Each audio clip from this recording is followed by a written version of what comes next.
Hello everyone, welcome to Everything Arsenal. Let's get the latest reports. People have been worried about Gyökeres because we've made a bid for Madueke, and people have been asking what about Gyökeres. Fabrizio has given us an update on that one, and this is what he's had to say. Arsenal are in very advanced talks for Viktor Gyökeres. Gyökeres, even in the recent hours, has been very clear with Sporting he will not show up for training. The two clubs remain in conversation about the gap in valuation. Let them work. So he also said calmer, I think, after that. So Fabrizio is telling us calmer. Viktor Gyökeres will be signed. The talks are ongoing. I mean, it's still obviously a mystery why you can obviously pay 50 million on this other side and not pay 65 million for Gyökeres, the player that you really need. But I'm very clear with the Madueke situation. As long as they get all the other players, you can do whatever else you want. But as long as Gyökeres and players like Eze are there, that is absolutely fine. So Fabrizio has told us to calm down. The talks are advancing. I mean, the good thing with this particular deal that is making me also not get worried about us not getting Gyökeres, I think Gyökeres will 90% be an Arsenal player for sure, is because he only wants Arsenal. So there's no other team that is trying to get him. I don't think that will change. I mean, it's very obvious the likes of Man United have pulled out because they know Gyökeres definitely wants to join Arsenal, and the likes of Real Madrid are not going to come in for him right now. And Gyökeres has definitely said yes to Arsenal already. The fact that he's already given up his money, the fact that he's refused to go back to training with Sporting, the fact that we've already sent people to Portugal to hold the discussions, the likes of Bart and the rest of the recruitment team. They've been in Portugal discussing the deal.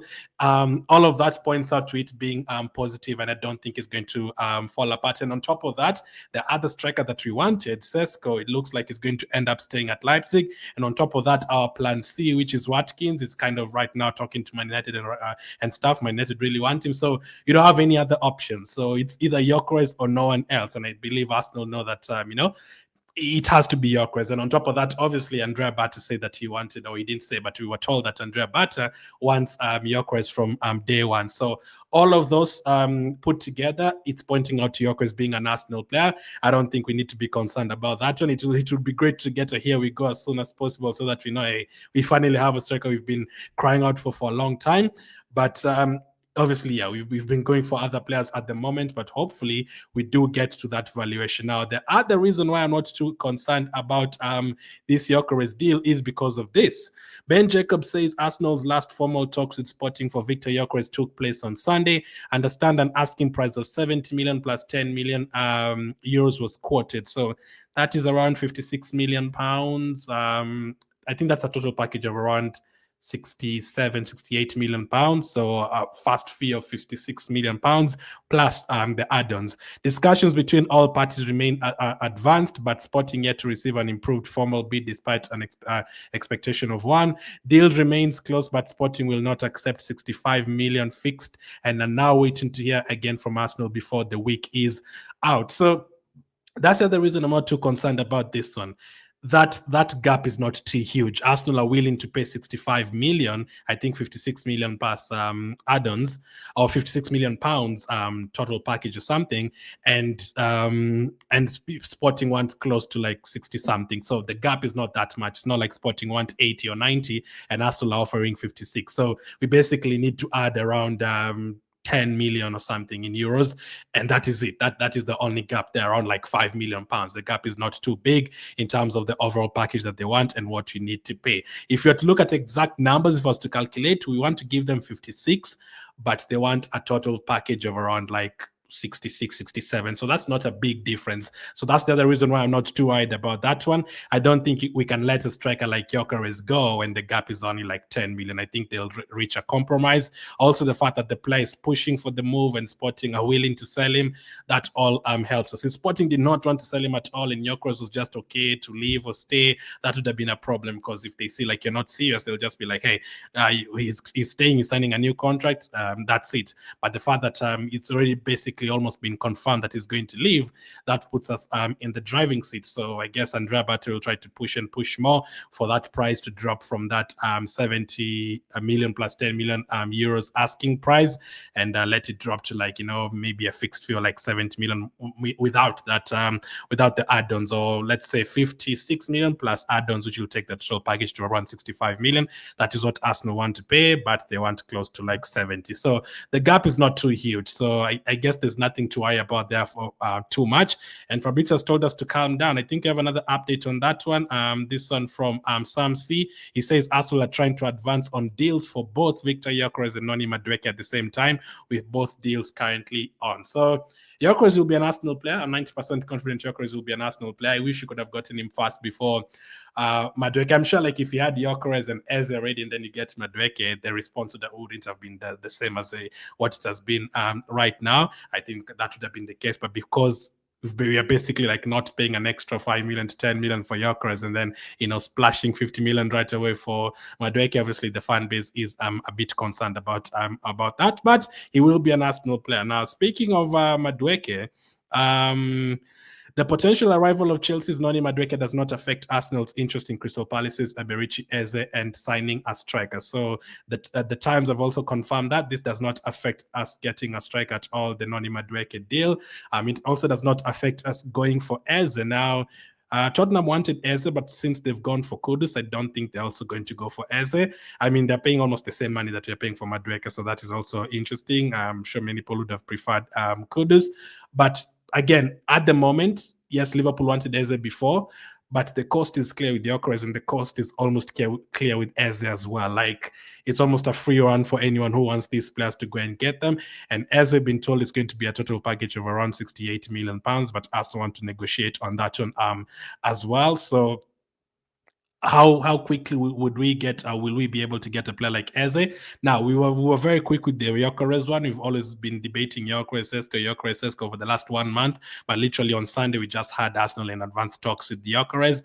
And that was it. And, we've been told that meetings have been held and all that. And hopefully by the end of the week, we get a here we go. So it only took like a few days for us to, decide on Gyökeres, and hopefully the time you're going to make a bid and agree on a fee is going to be as quickly as possible. Now, if that can also happen with Eze, that would be great. Make it as quickly as possible. The players have returned to training today, so preseason training has already started, so there's not too much time to keep on waiting. I'm sure the players will be traveling over to Asia in the next 2 weeks, or less than that actually. Yeah, so not even 2 weeks, around 8-9 days, the players will be traveling to Asia to start their preseason games. So not too much time. I'd wish that Gyökeres would be in by then, and hopefully, if it's possible, Eze would be in by then, because it looks like Madueke will be in by then. So the next one is Crystal Palace forward Eberechi Eze also remains a primary target for Arsenal in this window. They see Eze as a number 10 option who can also play out wide, and internal discussions continue over the next steps. This is according to Sky Sports. So they're confirming that Eze as a number 10 option remain. He can also play on the left side. So again, it looks very impossible that you're going to sign someone for 50 million, 55 million without playing him at all and use him as a bench player. So he's probably going to start a few games on the left side. Now, if Eze comes in, he probably starts there as well. So does that mean you're not going to get a winger? But they've said that you see him as an option on the left, and also as a different number 10 option, which is great. I have no problem with us having different options, different kind of players to play in all of those different positions. And I think Eze instantly improves our team. So hopefully getting these other two players that you're about to get, Madueke and Gyökeres, is not going to affect this deal completely. I know they've already said it's not going to affect it, but hopefully it actually doesn't affect it, and we don't hear, at the end of the month that, we're not able to do this and these deals because we splashed 55 million on this particular player. That's not what you want to hear. Now, I forgot to show you guys this one. This is interesting. Nwaneri today, he was he posted on his Instagram. Look at what shirt he's wearing. He's wearing a Sporting shirt. This Nwaneri guy is definitely one of us.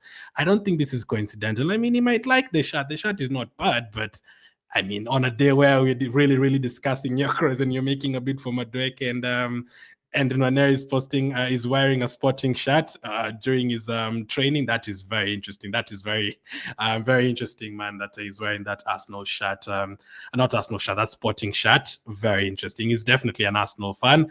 I would really like to be there and ask him, hey, why did you wear that, to hear the real answer? Like, is it because you've seen news on Gyökeres and it's just a little dig on, sign Gyökeres and all that? I don't know. It would be very interesting to hear. But yeah, even Nwaneri knows what is going on. I'm sure these players are on social media. Now, I've not liked their bills towards Madueke because it's not going to change. Whatever we say is going to be an Arsenal player, whether we like it or not. So you don't want a player to come into your team already short on confidence, and he's already, obviously you want him to come and know that he needs to prove himself, yes, but getting into the team that he already like knows fans like hate him and whatever, not expecting anything from him, I don't think it's a good environment, and they're not going to listen to us. That's because Arsenal fans have a hashtag trending. Is not going to come to Arsenal. That is not going to be the case. It's going to come to Arsenal. We've already made a bid for 50 million, and I'm expecting Chelsea to accept that bid. I mean, Chelsea went around 55 million, but I don't think it's going to be that they're going to push it for that much, because the 50 million is still a lot of money. And for our first bid, I was flabbergasted and I saw that was our first bid, because I thought we were going to start from like even 35 million, go up a bit and maybe meet at around 40 million. But doesn't look like it's going to be the case. It looks like we're actually going straight away and getting that 50 million towards them. And actually, it looks like we're not just being linked to him right now. So there was this as well on Madueke. It looks like we wanted him last summer as well. According to Time Sport, Arsenal were made aware that Chelsea were willing to sell Madueke last summer, but their position changed after he scored a hat-trick away to Wolves in August. So Chelsea were happy to sell Madueke then. I guess he scored that hat-trick against Wolves, and then Chelsea decided to keep him. And then maybe Edu was told, hey, but Sterling is available, you can come and get Sterling. And we panicked on the last day and we went and got Sterling. So we've definitely been scouting a lot of Chelsea players, that's for sure. The Nkunku was mentioned like a month ago. You're going to definitely hear Nicholas Jackson being mentioned in the next few months too. So listen, if you splash 55 million on a player, it has to work. You cannot have another situation where we're sending a player for 55 million and it doesn't work. There's a lot of other options we'd have gone for. Kudus is one of them, as it could have been done right now. Instead, we could have tried to go for a Lookman or someone else. So if you get Madueke, it just has to work. So the pressure will be on from day one. There's not going to be any. And the pressure for Arsenal overall next season is high because of how poor we performed in the Premier League last season, how quickly we went out of the FA Cup, missing a striker in that PSG game, all of that, like things did not go well for us last season. So it simply has to work. So let's see how it goes. That's the latest on Madueke, on Eze and Gyökeres. Most of the reports are saying let's not worry about the Gyökeres one. It's going to be done. And they're saying let's not worry about the Madueke money. We are still going to try and get Eze. Let's hope it all happens, because if you get Gyökeres and Eze, fine. You can get Madueke if you want. If you have enough money, it's not going to affect anything else that you're trying to do. Well and good. But again, it's going to be looking forward to see how we're going to use all of these players. Madueke, is he going to be used as a backup for Saka? Is he going to be used on the left wing? Nogard will be announced tomorrow, so that one will be done very soon. I thought we were going to get like 4 players this transfer window. I thought... I wanted 5. I thought Arsenal were going to get 4, but it's looking like we're actually going to end up with 6 or 7 players this transfer window, which I don't think we've ever done at all. So that will be interesting. Again, let's see who's going to be leaving Arsenal and which kind of deals will be achieving in terms of outgoings. Let's see. Thank you for watching, and I'll catch up with you guys on the